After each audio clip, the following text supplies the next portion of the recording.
YG와 JYP의 책걸상.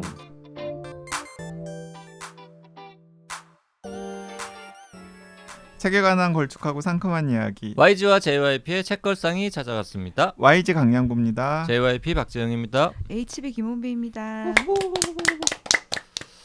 이번 주에는 에이미 블룸의 In Love 사랑을 담아를 읽고 있는데요.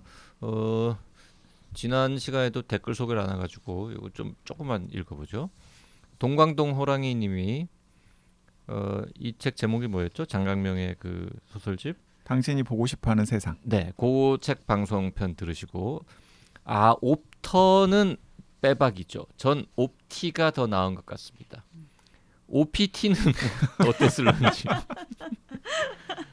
줄에서 비평이 판치는 세상이라 할 말은 하시는 게 늘 반갑지만 선정한 책의 설정을 두고 조악하다고 하는 건 장 작가님 아니라 누구라도 마음 상하실 듯. 책걸상 오래 듣고 싶으니 수위 조절을 조금만요. 아니 그 조악하다란 표현이 또 YG가 했겠지 뭐. 내가 했는데 아니 그 책 전체의 설정이 조악하다 이런 게 아니라 그 책 전체 중에서 단편 하나의 어떤 장면 하나가 약간 약간 억지스럽다라는 표현을 제가 농담처럼 한 거죠. 책 전체 제가 얼마나 한국 SF의 격을 높여준 소설집이라고 내가 이야기를 했는데요. 동광동 호랑이님, 저 장강민 작가님 좋아하고 그 작품집도 저는 좋아합니다. 네. 그리고 저 OPT 찬성 너무 괜찮은데요, OPT? 그리고 언젠가 방송에서 제가 하트 오브 스톤 네. 넷플릭스에서 영화 좀 봤다고 했더니 뭐 요새 JYP 왜 그러냐, 뭐 한가하냐, 뭐 힘드냐, 뭐 그런 건 왜 보냐 이러면서 이제 거의 뭐 사람 아니 안 그게 했잖아요. 아니고 완전 눈 반짝반짝 거리면서 설정을 이야기를 하는 거예요. 막 그 영화의 설정 아니 항상 설정 얘기는 안 하지 않았어? 설정 얘기했었어요. 항상 근데 귀신 신화를 까먹는 설정에 대해서 막 내시던 분이 아무튼 YG의 그 멘트와 관련해서 콩피아님이 댓글 주셨습니다. 하트 오브 스톤 보신 거 지극히 정상입니다. 여주인공이 겔 가도신데 정말 역대급으로 예쁘게 나옵니다. 근데 이거 저는 하트 오브 스톤은 알고 있는데 JYP님이 이걸 좋아하시는지는 몰랐는데 좋으셨어요?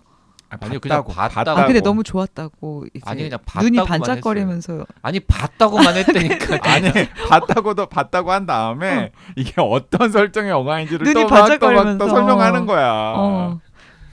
아니 볼 수도 있지 말이야.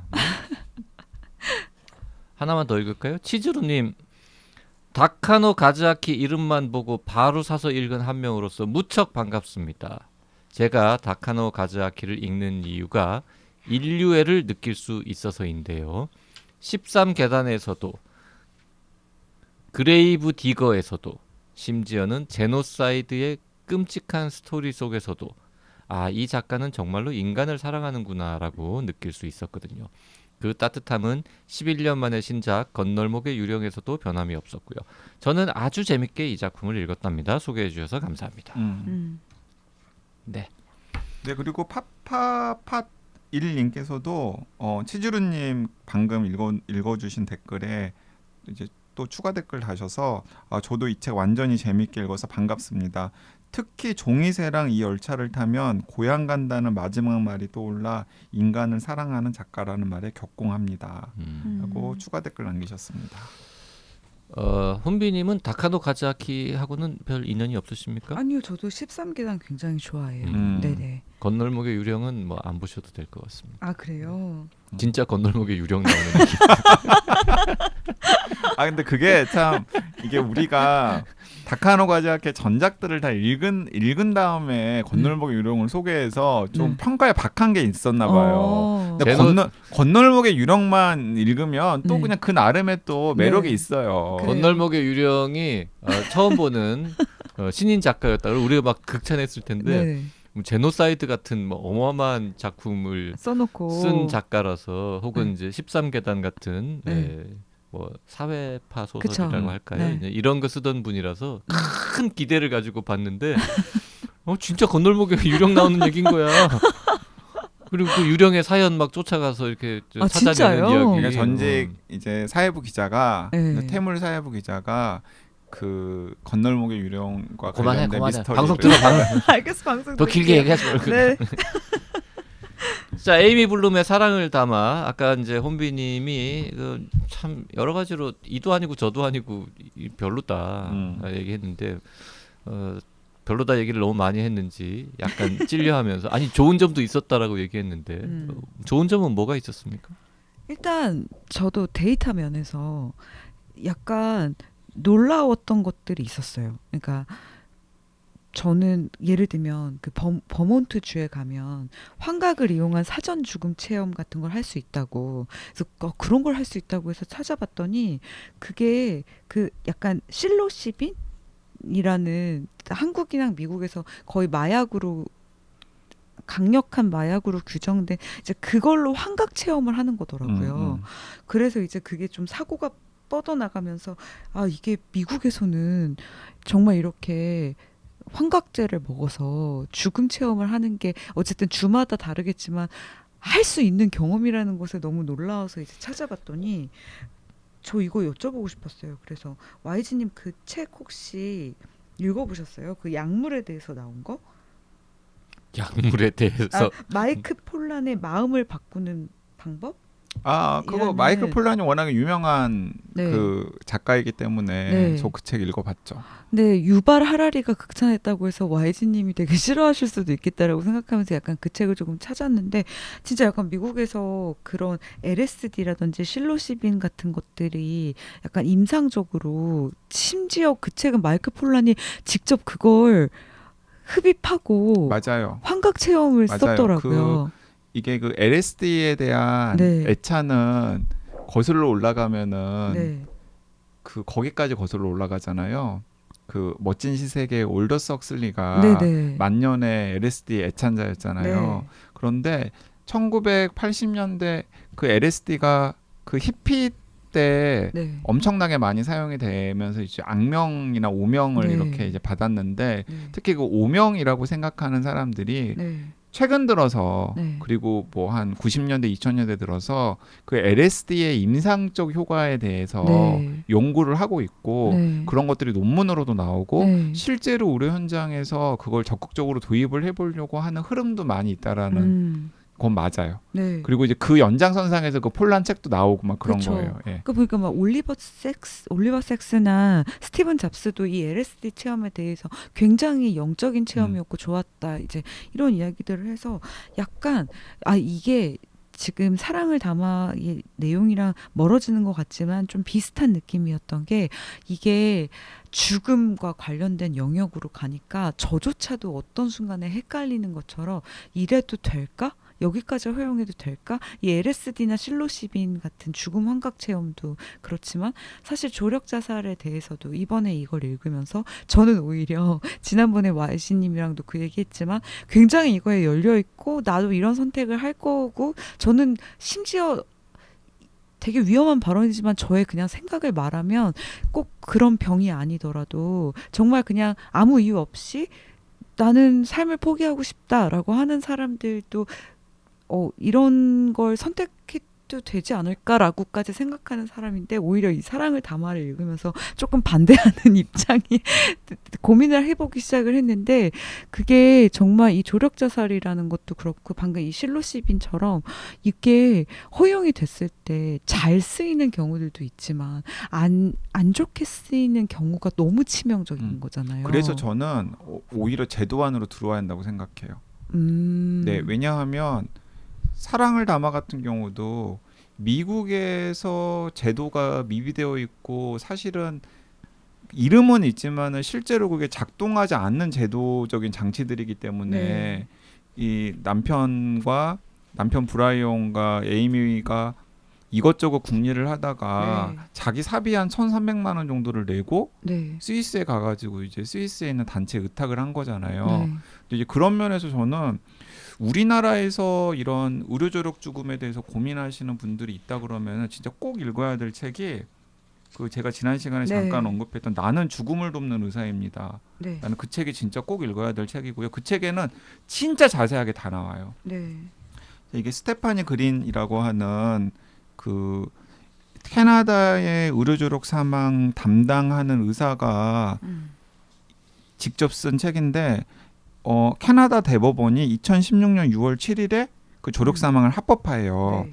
근데 그 전에 이미 캐나다에서는 좀 법적인 논쟁이 많이 있었던 것 같아요. 네. 그래서 캐나다 대법원이 합법화하는 날 동시에 캐나다 의회에서 의료조력 사망 법안을 만들어서 그 대법원 우리나라에서는 대법원에서 불법이다라고 하거나 합법하다라고 하면은 또 그게 법으로 제정되기까지 막 1년 2년 걸리잖아요. 근데 캐나다는 어쨌든 그렇게 사회적 논란이 되고 그러면은 그 유기적으로 약간 협조가 되는 것 같아요. 그래서 대법원에서 합법화하는 날 캐나다 의회에서 의료조력 사망 제도를 도입하고 그게 이제 공식적인 의료제도 안으로 들어온 거예요. 네. 자, 그러면 이 의료조력 사망이 공식적인 의료제도 안으로 들어오면 그걸 담당해야 될 의사가 필요하잖아요. 네. 근데 그때 이 스테파니 그린이 20년 차 산부인과 전문의였어요. 네. 그러니까 아이를 받는. 네. 근데 그게 이제 산부인과 전문이라는 게 매일 막 이렇게 막 현장에서 네. 대기하고 뭐 콜 오면은 항상 막 가고 막 그래야 되는 상황들이 많이 있잖아요. 네. 그래서 본인이 체력적으로 그리고 그걸 계속해서 버틸 수 있을까? 그리고 이제 본인의 가족에 너무 소홀했다라는 생각이 드는 거죠. 그래서 내가 의사로서의 의미 있는 경력을 계속 유지하면서도 네. 하면서도 할 수 있는 다른 경로는 없을지를 이제 고민을 하던 참에 네. 이 의료조력 사망이 제도권 안으로 들어온다는 네. 사실을 이제 본인이 알게 되어서 본인이 공부도 하고 이게 얼마나 의미 있는 일인지 같은 것들을 하고 또 개인적인 경험도 또 있어요. 뭐 어머니 경험, 아버지의 경험. 그래서 이 산부인과 20년차 산부인과 전문의에서 의료조력 사망을 담당하는 이제 전문 의사로 지원을 하고 이제 컨펌을 받아가지고 네. 그걸 이제 시행을 한 거예요. 그래서 그 고민과 그 과정이 또 이제 나오고 있고 그것과 포함이 되어가지고 캐나다에서 어떻게 의료조력 사망이 이루어지는지를 케이스별로 너무나 자세하게 그래요? 디테일하게 네. 다 여기에 이제 소개가 되고 있어요. 그래서 그 지난 시간에 JYP가 그 JYP 지인 의사 중에서 이런 쪽에 관심 있는 분도 저는 진짜 꼭 읽어야 될 책이 이 나는 죽음을 돕는 의사입니다를 꼭 읽어야 되는데 여기서는 심지어 어떤 이야기까지 나오냐면 실제로 어떤 약물을 어떤 시간에 어떤 단계로 주입하는지까지도 다 나와요. 네. 그러니까 여기서 이제 좀 과정들을 좀 설명을 하면 캐나다 같은 경우는 일단 법적으로 두 가지를 선택을 할 수가 있대요. 네. 하나는 환자가 의사가 동행하는 함께 있는 곳에서 처방받은 약물을 직접 마셔서 자신의 생명을 끊을 수도 있고요. 네. 그리고 혹은 의사가 직접 몸속에 약물을 주입해 주는 거예요. 네. 그러니까 이거에 허용되는 나라는 캐나다밖에 없어요. 그 스위스에서도 그건 허용이 안 돼. 네, 스위스에서도 네. 그건 허용이 안 되기 때문에 스위스에서도 모든 걸 다 세팅해 놓고서 네. 스위치를 누르게끔 그쵸. 설정을 해 놓잖아요. 그리고 본인이 그 약을 먹게. 네, 본인의 약을 네. 먹게끔 혹은 본인이 스위치를 누르면은 네. 그 스위치를 누르면은 그 링거액이 몸속으로 주입되게끔 되어 있는데 캐나다는 의사가 직접 이거 바늘 꽂아주고 그다음에 약물 세팅해준 다음에 이제 약물 들어갑니다. 마지막으로 인사 나누세요. 이러면서 이렇게 해주면 이렇게 약물이 주입되는 과정을 할 수 있는데, 그러니까 전자를 선택할 수도 있고 후자를 선택할 수도 있는데 제가 책을 찬찬히 읽어보니까 거의 대부분의 케이스가 다 전자가 아니라 이제 후자더라고요. 그다음에 이제 이런 식으로 이루어져. 조건은 외국인은 안 되고요, 당연히. 18세 이상의 캐나다 시민이어야 하고 자기 삶의 마지막을 어떻게 할지 자신이 의사결정할 수 있어야 하고 그다음에 세 번째가 중요한데 위중하고 치료 불가능한 고통을 겪고 있다라는 게 이제 확증이 네. 되어야 이제 대상자가 될 수 있는 건데 신청은 이렇게 되더라고요. 이제 한 명의 사례를 제가 그냥 소개해드리려 가지고 왔는데 심각한 간부전, 그러니까 간 기능에 문제가 있는 합이라고 하는 74세 남성이 있어요. 이제 그 남성이 지역의 보건당국에다가 신청을 하는 거예요. 나는 도저히 고통을 더 이상 참을 수 없고 그래서 의료조력 사망 신청을 한다라고 신청을 하면은 일단은 묻지도 따지지도 않고 연결은 시켜줘요. 예, 이게 예를 들어서 뭐 18세 이상의 캐나다 시민이고 그다음에 어느 정도 뭐 기본적인 조건에 만족을 시켜주면은 이게 스테파니 그린 같은 의사랑 연결을 시켜주는 거예요. 그럼 스테파니 그린이 대체로 하는 일은 뭐냐면 가서 상담하는 거예요. 상태가 어떤지 이제 차트 같은 걸 먼저 본 다음에 그 차트로 봤을 때 적절치 않다라고 판단이 되어도 상담을 하고 가능성이 있겠다라고 생각해도 이제 가서 상담을 하는 거죠. 상담을 하면서 이렇게 저렇게 이제 대화를 나누면서 차트상으로는 의료 졸업 사망의 대상자가 되게 충분해 보이는데 진짜 정말 선택을 하고 싶냐 그러면 뭐 여러 가지 이야기들을 하고 있을 거다 할 것 아니에요. 그러면 그 과정에서 스테파니 그린이 컨펌을 하는 거예요. 이분은 본인이 의사결정했고 의지가 확고하구나 하고 컨펌하겠습니다. 자, 그런데 이제 거기서 끝나는 게 아니라 열흘의 숙려 기간이 있어요. 네. 열흘의 숙려 기간이 있고 그다음에 그 열흘의 숙려 기간 동안에 이분과 의학적 돌봄이든 아니면 사적 돌봄이든 공적으로 사적으로 돌봄과 엮이지 않음이 확인된 제3자 2명이 컨펌을 해줘야 돼요. 네. 충분히 가능하다. 네. 컨펌을 해줘야 되고 당연히 그 과정에서 이제 그 두 사람은 이해관계로도 걸리면 안 되고 네. 그러니까 이분들은 의학적인 전문가들이 아니에요. 그냥 일반 시민들인데 그러니까 말하자면 배심원 같은 배심원 같은 거예요. 거죠. 일반 시민들인데 뭐 이런 맥락상을 봤을 때 이분은 충분히 의료 조력 사망을 할 만한 대상자가 될 수 그 있다라고. 두 명은 누가 정해요? 그 보건의료 당국에서 그래요? 아마 지정을 해주는 것 같아요. 그러니까 뭔가 풀이 있어서 네, 풀이 있어서. 예. 그거는 이제 배심원이랑 다른 거죠. 그러네요. 랜덤으로 하는 게 그러네요. 아니라 그 풀의 구성 자체에 또 바이어스가 생길 수 있긴 한데 있네요. 네. 아무튼 네. 네. 네, 그런 식으로 이렇게 이제 저는 이제 그것도 되게 신기했어요. 그러니까 의료인이 아닌 두 사람이 네. 하고 그분들은 창간인도 해요. 네. 그러니까 혹시 문제가 생기지 않나 이런 걸 네네네. 창간인까지 하는 역할을 하는 거고요. 그리고 그 지역에 또 이분이랑 전혀 관계가 없는 병원급 이상, 그러니까 2차 의료기관급 이상의 이제 의료 전문가 한 명이 또 차트라든가 이런 것들을 본 다음에 스테파니 그린이 컨펌한 것에 동의를 하는지 안 하는지를 컨펌하는 절차를 한번 거쳐요. 그래서 그게 이제 컨펌이 되어야 이제 최종적으로 이제 일단은 확정이 되는 거예요. 네. 근데 이제 확정이 되고 나서도 이제 날짜 정하고 가도 계속해서 이제 스테파니 그린이 하비한테 이야기하는 게 오늘 이제 당일날 오늘 뭐 기분이 어떠세요? 그랬더니 좀 무섭습니다. 라고 이야기를 해요. 그랬더니 당연히 그럴 수 있죠. 그리고 또 이야기를 해요. 근데 합의 그러면 언제든 돌릴 수 있다. 미룰 수도 있고 그다음에 아예 그냥 다시 원상태로 돌릴 수도 있다. 그런데 이제 그때마다 이제 그 합의라는 분은 저 오늘 하고 싶다라고 이야기를 합니다. 이제 그러면은 이제 설명을 차근차근 해줘요. 이제 그 가족들이 다 있는 곳에서 8분에서 10분 정도 걸리는 과정입니다. 그런데 저는 순서대로 4가지 약물을 순서대로 이렇게 주입을 하려고 합니다. 그러면서 그 4가지 약물이 무엇이냐면 이것도 이제 JYP도 흥미로워할 것 같은데 일단은 처음에는 미다졸람을 주입을 해요. 미다졸람은 이제 진정제나 수면제 약이잖아요. 근데 이제 이걸 주입을 하면서 뭐라고 설명하냐면 이 약은 우리 합의의 긴장을 풀어주고 기분 좋게 졸음이 오는 약이에요.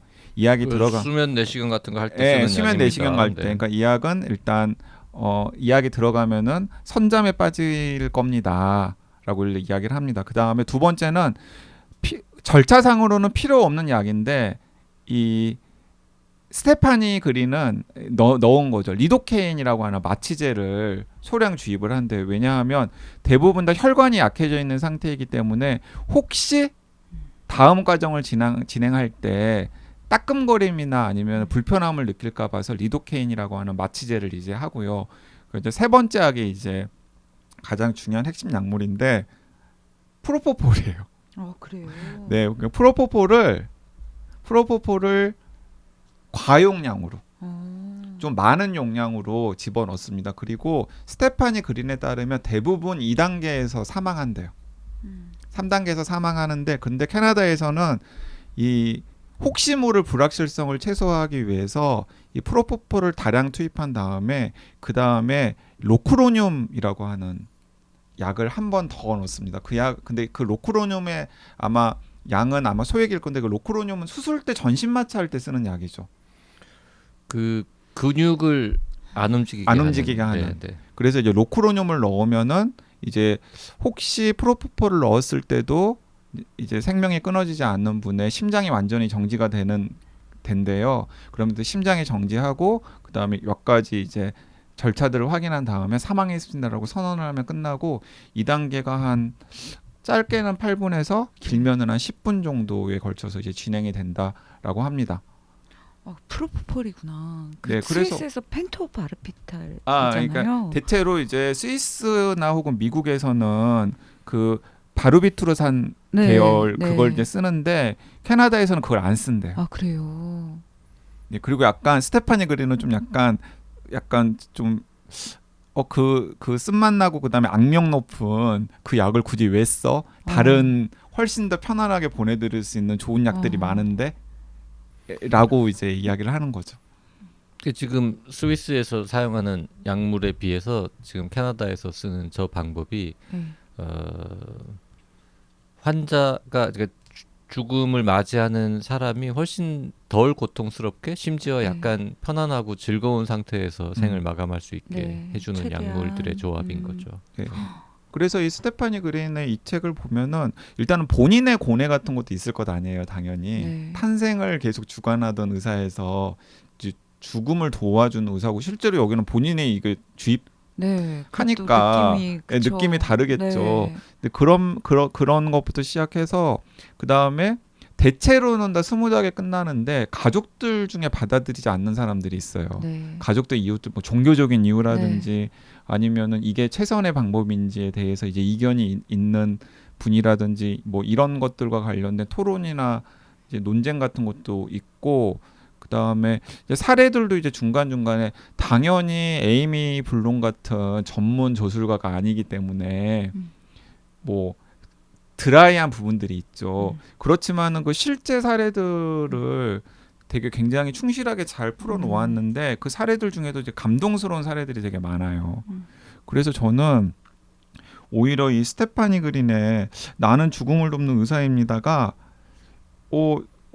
우리나라에서도 훨씬 더 도입이 되었을 때 실용적으로도 도움이 될 뿐만 아니라 그 인러브 같은 책보다 오히려 사람들한테 여러 가지 이건 정말 우리나라에서도 이 정도는 도입할 수 있지 않을까? 라는 생각이 든다라는 거죠.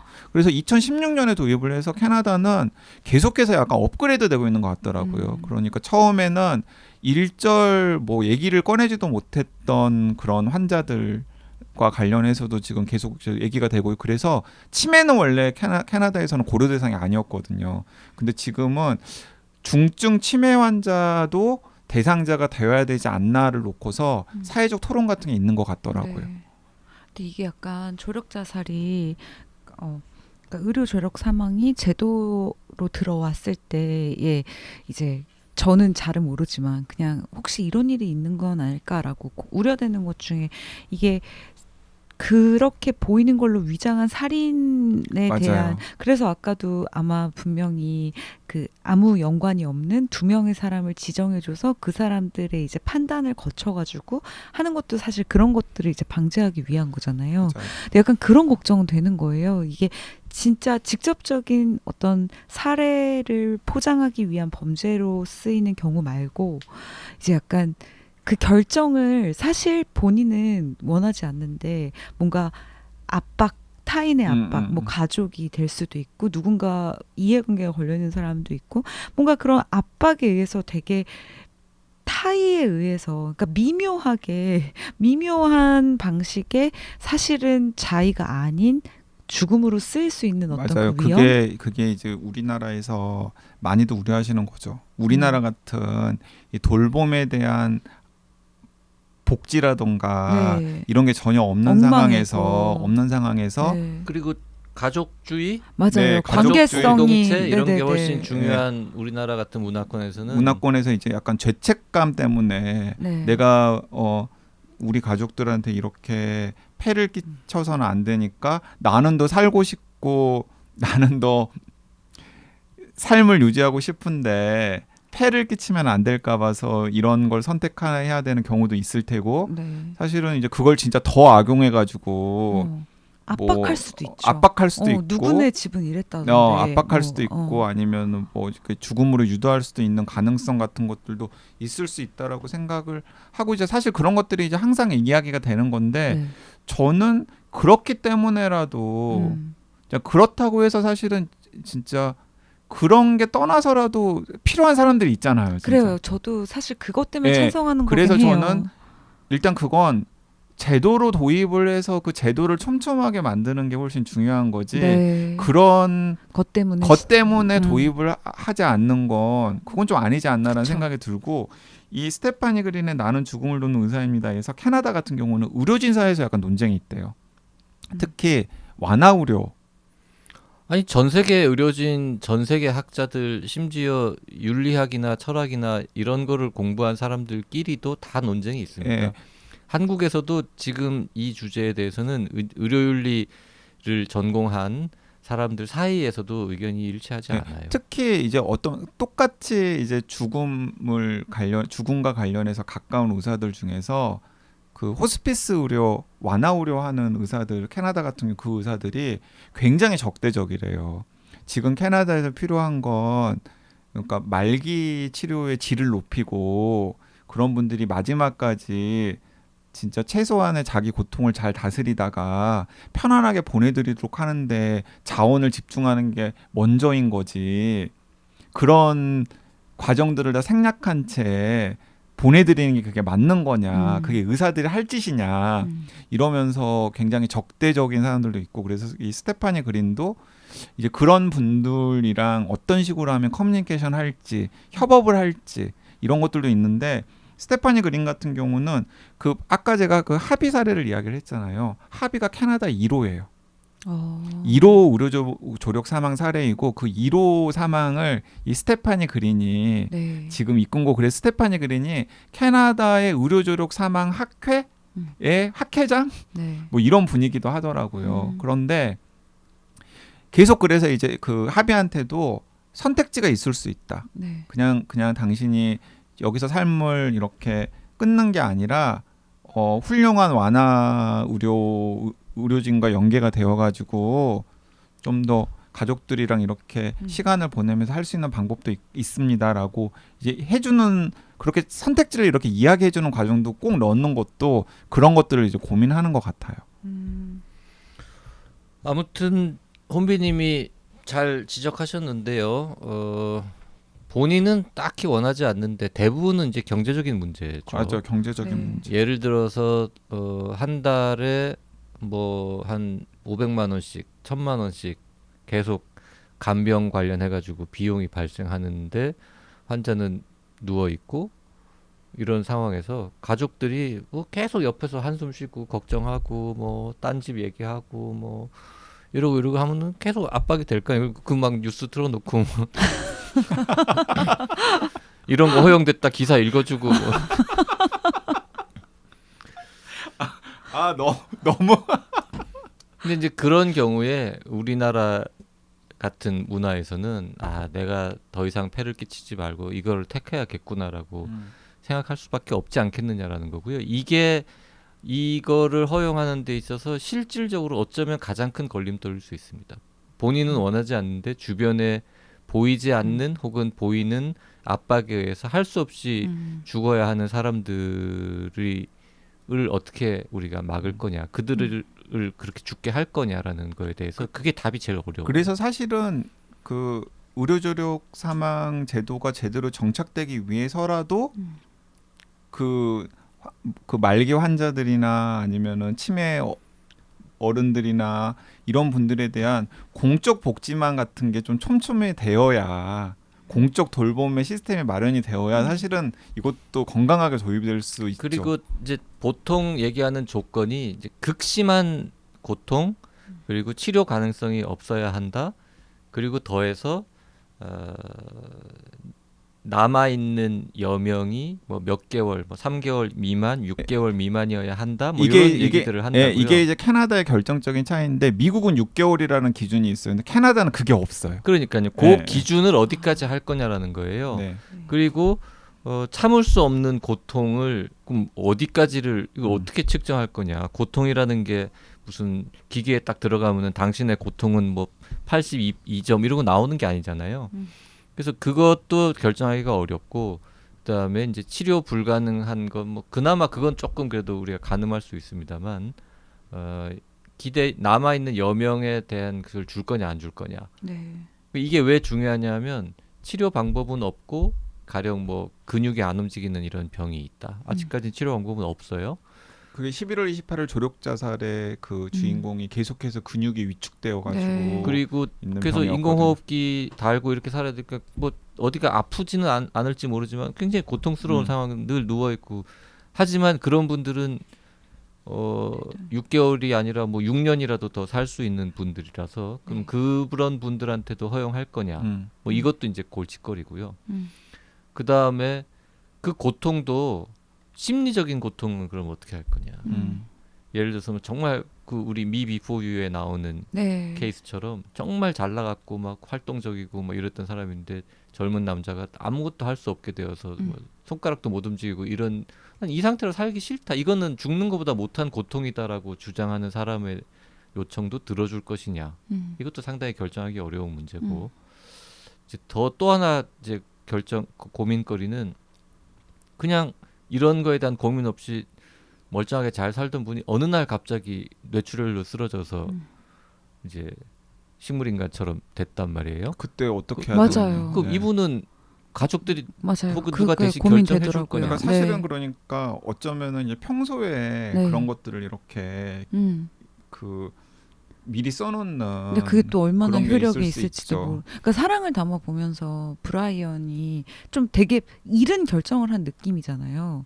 근데 또 그런 생각이 들더라고. 이게 어떻게 진행이 될지 갑자기 진행될 모르니까 수 있으니까. 멀쩡한 정신이 있을 때 하다 보니까 이제 생각보다도 좀 너무 이르게 하게 되는 사람들이 많을 텐데. 근데 지금 이 사랑을 담아에 나오는 브라이언보다 네, 조금 더 정신 상태가 나빠져서 네. 이렇게 그 치매 증상이 심해지면 그러면은 이제 면담에 통과를 못 하는 그러니까요. 거잖아요. 치매가 계속해서 이제 누락이 되는 이유가 뭐냐면 그 조건이 아닌 거예요. 이 사람이 그러니까요. 진짜 제대로 된 정신 상태 속에서 판단을 한 건지를 아무도 확정을 해줄 수가 없는 거니까. 그러니까 치매는 참 어려운 문제인 게 예를 들어서 정신이 멀쩡한 상태에서 자기 결정권을 제대로 행사할 수 있는 상황이다라고 판단된 상태에서 이 결정 프로세스를 밟았어요. 근데 이 사람은 약을 먹고 생을 마감하기 현재는 너무 멀쩡한 거죠. 신체적으로도 그쵸. 건강하고 네. 정신도 아직까지는 네. 멀쩡하고 그러면 그분들한테는 그 결정 지금 실행하시죠라고 하는 것도 그것도 좀 이상하지 않냐라는. 그쵸. 그- 그게 약간 사랑을 담아 케이스였던 것 같기도 네. 하고. 그래서 네. 굉장히 복잡하고요. 네. 그래서 저는 뭐 한국에서 이 제도를 도입해야 하느냐 아니냐라는 질문에도 저도 답을 잘 못해요. 네. 그래서 너는 그런 게 허용되어 있으면 할래 말래라는 질문에 답하는 건 쉽습니다. 네. 할 거니까. 근데 아니 뭐 하든 안 하든 간에 개인이 쉽게 결정할 수 있는데 네. 사회 전체가 이런 그쵸. 거를 제도화해야 하느냐라는 질문에 대해서는 너무 많은 가능성들이 있어서 그래서 참 저는 대답하기 어렵죠. 일단은 좀 토론이 필요하다. 네. 저는 이런 게 토론이라도. 저는 중요한 사회적인 토론 주제라고 생각해요. 네. 아니 네. 안 그래도 궁금해서 네. 또 한국이 또 자살률이 높기도 하고 약간 그래서 보니까 디그니타스랑 페가수스에서 그 가입은 누구나 할 수 있잖아요. 그러니까 가입자 수가 아시아 국가에서 한국이 압도적 1위라는 거예요. 네. 그래서 이게 한국이 도입하는 것에 있어서 3명인가가 실제로 디그니타스에서 한국 사람 그랬다고 생을 마감한 걸로 기사를 얼핏 제가 알려져 본 적이 있죠. 있는데 네. 제가 최근에 본 기사에서는 10명. 이제 좀 10명까지 네. 늘었나 보다. 네, 네. 네. 아무튼 그 사실은 저 대선 후보 토론 같은 거 할 때 네. 1대1로 토론할 거 할 때 네. 이런 주제로 한 15분만 토론을 나누면 그 두 사람의 어떤 통찰이라든지 뭔가 인간성이라든지 이런 거 다 드러날 텐데. 근데 그 말씀하시니까 또 문득 드는 생각이 한국이 이게 논쟁이나 대선 토론에 나올 수 없는 게 기독교인들의 눈치 엄청 보잖아요. 선거 때마다. 근데 또 근데 우리나라 기독교적인- 기독교들은 또 굉장히 실용적이기 때문에 저는 또 그게 그렇게 중요한 그 이슈는 아닐 것 같아요. 기독교인들의 반발을 좀 누그러뜨리려면 그 네. 제도화를 할 때 네. 목사님이 그 판정위원회 꼭 들어와야 된다 뭐 이렇게 해서 네. 좀 넣으면 좀 나을 수도 있죠. 음. 그리고 이제 그 좀 작은 이슈일 수도 있지만 그러면 이분의 그 고통, 기타 등등을 다 판정해서 허용을 할 건지 말 건지 배심원 역할 같은 거를 그런 절차를 둘 거냐 네. 아니면 그냥 지금 현재 말기 암 환자들 연명 치료를 중단하는 것 정도의 뭐 의료진 2명이랑 뭐 이렇게 병원 내 위원회 같은 데서 결정할 수 있게 그 정도 차원으로만 해줄 거냐 더 까다롭게 할 거냐 정말 배심원처럼 뭐 랜덤으로 시민들 몇 명 해가지고는 뭐 이렇게 할 건지 근데 저는 그거 괜찮을 것 같아요. 아니면 무슨 네. 전문가 풀을 구성해가지고는 네. 그 사람들한테 물어볼 건지 그럼 그 전문가 풀은 누구를 대상으로 구성을 할 건지 음. 네. 다 하여튼 어렵죠. 그래서 굉장히 어렵고 제 그냥 느낌으로는 한국에서 이게 제도화되는 거는 10년도 더 이상 걸릴 수 근데 있다. 저는 굉장히 빨리 될 수도 있다고 생각해요. 왜냐하면 그 뉴질랜드에서 국민투표해가지고 도입하기로 했고 네. 스페인도 최근에 합법화가 되었고 네. 영국에서도 지금 상원에서 논쟁 중이래요. 제 아시아 국가에서는 합법화된 데가 없어요. 없죠. 그러니까 이제 근데 어쨌든 간에 이제 우리나라는 좀 약간 트렌드를 따라가는 경향이 있잖아요. 아니 우리나라는 이제 연명 치료 중단이라는 거가 허용된 거 이것만 해도 상당히 이제 뭐 일종의 그렇죠. 놀라운 변화였고요. 음. 뭐 이 얘기를 하는 게 적절할지는 모르겠습니다만 비공식적으로 이 연명 치료 중단에 딱 들어맞지 않지만 거의 죽음에 가까이 간 분들 이런 경우에 진정제를 조금 세게 쓴다거나 뭐 하는 방식으로 조금 이렇게 편하게 모두가 다 여러 가지 상황이 딱 맞는 상황에서 좀 편안하게 돌아가시게 하는 굳이 며칠 더 기계에 의존해서 살지 않도록 네. 하는 뭐 그런 뭐 시술 같은 거를 이렇게 몰래 혹은 약간 좀 그 회색 지대에서 네. 그쪽을 선호하는 의료진들이 일부 존재하는 걸로 알고 있긴 한데 그거는 이제 기술적으로는 현재의 연명치료 중단 기준에 부합하지 않지만 사실은 일반인들의 볼 때는 똑같은 상태이기 때문에 크게 문제가 되거나 이게 뭐 법적인 이슈가 되거나 하는 경우는 지금까지 없는데 혹시라도 김할머니 사건처럼 뭔가 문제가 불거지면 이제 다시 우리나라에서도 논쟁이 벌어지겠죠. 그리고 또 그 돌봄 수요가 계속해서 늘어날 수밖에 없잖아요. 네. 자 그러면은 진짜 약간 중구난방식으로 좋은 방향으로 나쁜 방향으로 이런 논쟁들이 저는 불거질 수밖에 없다라고 근데 생각합니다. 한국은 하여튼 굉장히 위험하다고 보고요. 제도화하면은 그 네. 미끄러운 경사로 이런 것처럼 네. 뭐 꼭 기독교인이나 뭐 이런 분들이 아니더라도 이거 허용하면 그 다음에는 이것도 허용해야 되는데 그건 안 되겠는데 라는 이야기를 할 수밖에 없는 상황이 되게 많아요. 네. 좀 하여튼 생각해 볼 거리는 충분히 되는데 어떻게 해야 되냐 뭐가 최선이냐라는 질문에는 쉽게 답하기 힘든 주제였습니다. 네, 그 약간 생각을 좀 평소에 많이 해보셨던 분들도 있고 아닌 분들도 있을 텐데 사랑을 담아 그리고 나는 죽음을 돕는 의사입니다는 그러니까 생각의 단초를 이렇게 마련하는 데는 충분히 의미 있는 독서가 될 것이라고 확신합니다. 그리고 뭐 이런 에세이나 논픽션 보면서 꼭 내가 그걸 고민해봐야 돼라는 분이 있으면 그럼 미 비포 유 보면 됩니다. 아주 재밌는 소설을 보면서 똑같은 고민을 할 수 있거든요. 네, 거기도 굉장히 자세하게 나오기 때문에 우리 YG가 조조 모에스 소설 같은 건 굉장히 싫어하기 때문에 우리가 방송을 한 적은 아니 없지만 싫어하지는 않아요. 네. 네. 이번 주에는 에이미 블룸의 사랑을 담아 그리고 사실 뭐 그 나는 죽음을 돕는 의사입니다. 의사입니다. 스테파니 그린의 책도 거의 뭐 같은 비중으로 소개를 했죠. 네, 책 두 권을 살펴봤습니다. 추석 잘 보내시고요. 다음 주에 뵙겠습니다. 감사합니다. 감사합니다.